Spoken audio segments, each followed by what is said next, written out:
Hello everyone, and welcome back. In this video, I'll show you how to download Garten of Banban 6 on your PC.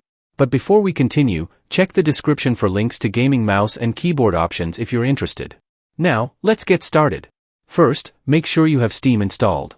Steam is a popular platform where you can find and play games. If you don't have Steam installed, head over to the official Steam website. In the top right corner, click on Install Steam and follow the steps to install it.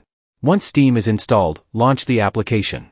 If you don't already have an account, click on Create a Free Account and fill in your details, like your email and password.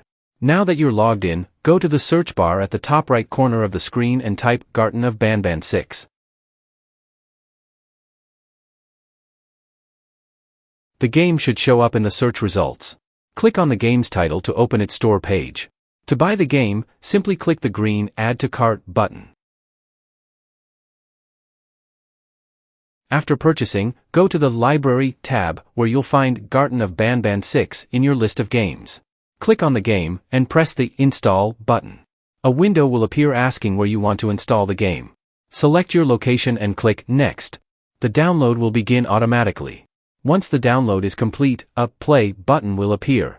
Click it to launch Garten of Banban 6. That's it for this video. I hope you found it helpful. Bye bye.